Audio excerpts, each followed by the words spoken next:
Guys, this is a 2012 Nissan Altima S 2.5 4-cylinder, and there's a common problem with these. The oil cooler, which looks like this, starts to leak right in between here. There's a gasket inside there that allows the oil to come up through the coolant cooler on top. It uses coolant in order to cool that oil.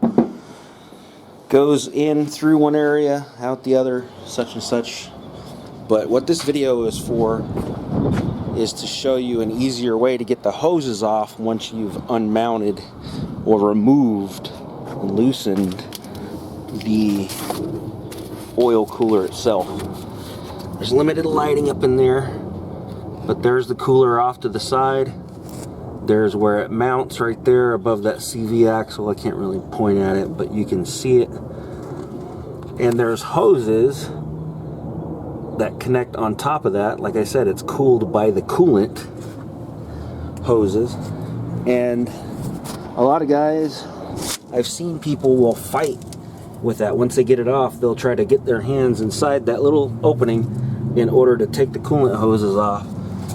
Well, the proper way to do it, because you know we like the proper way to do things, is to remove all that stuff, the air cleaner assembly, the air cleaner plumbing. These here are the two hoses that go into this one here and that one right there. Those go into that oil cooler.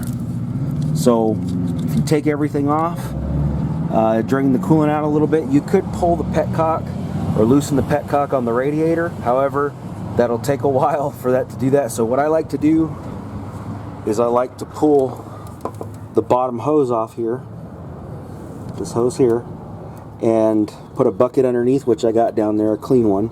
It's a 3.5 gallon, and I'm going to lower that down and let the coolant flow into there, and then I'm going to stick that back on once the coolant from the engine gets low enough. That way when I take these off, they will not leak. And then I'm going to take the hose clamps off, and I'm going to get underneath there and pull the oil cooler through and pull these two hoses out. And I'm going to line it up to the other one, and I'm going to put the new hoses, or the hoses, back on the new cooler the way that they're angled when I take off the oil cooler. So that's what I'm doing.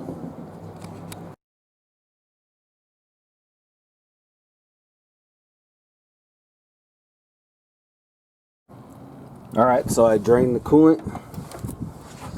It's easier and quicker just to take the top hose out, or the bottom hose out that comes out of the block there, water pump.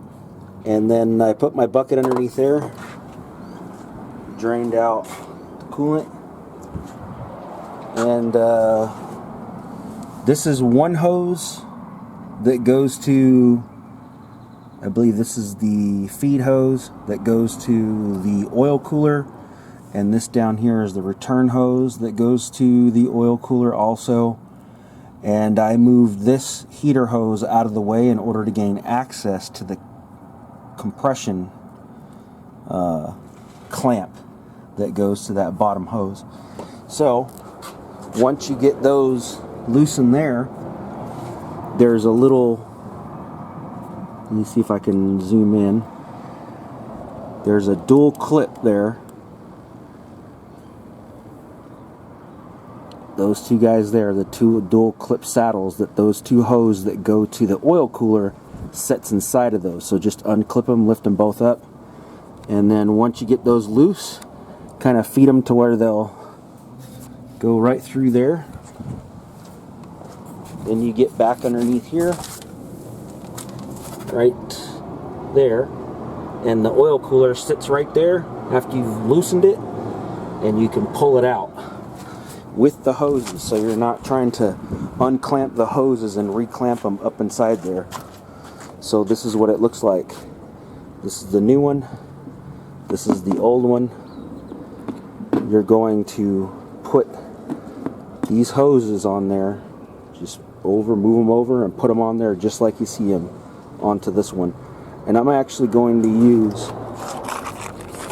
the screwdriver, screw clamps, to replace these little compression guys, because these compression guys, they can start leaking after a while, especially after you've touched them and removed them. So I'm going to put those on, get them nice and secure, and then I'm going to take the new pump with the hoses on it, take it back around to the wheel well, feed it up through there, reconnect the coolant hoses and the heater hose, and I'm also going to put new screw type clamps on those, except for the radiator hose. That one's pretty big and that's pretty substantial, so it'll stay in.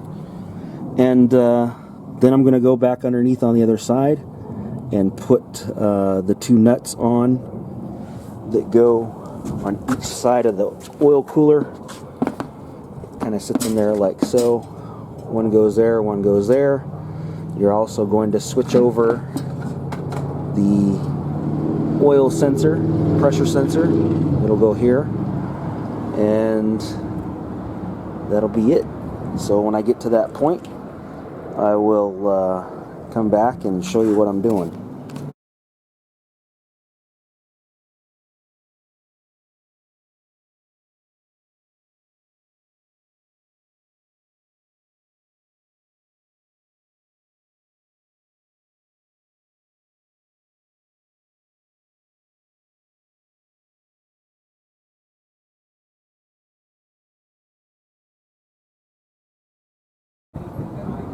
Okay, you guys are going to hear a little bit of wind. Hopefully you can see that. You will be able to see a little bit, but my tripod isn't tall enough. But if I feed it through. Good news is, you guys were monitoring what was being said last night. You learned about the situation. What is the status of Caius Kelly now and his family's wishes? So we heard about that. I spoke with his parents. Very sad partnership with you. Alright, so this is the top of the engine, and I don't have a tall enough tripod with me right now, but I'm going to feed those coolant holes through. There they are right there.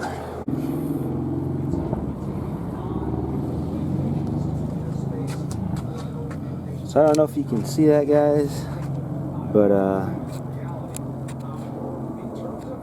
these are the coolant hoses there. Those two right there. So kind of hard to do holding the camera, so you guys bear with me. I'm going to take this one and pull it around here, and it goes right there, and then this one here, see that one right there, goes underneath, and it connects like so. Now you might think, why are you doing all this? Well, you know, it's easier to pull them hoses through and kind of pull all the air duct and everything out of the way than it is to sit underneath there and try to undo those compression clamps and off the hoses and off of the cooler as you're trying to get it out. Just take it out and do it the way that I did it, and you'll be fine. So that's it, guys. Like, share, subscribe. Thanks for watching.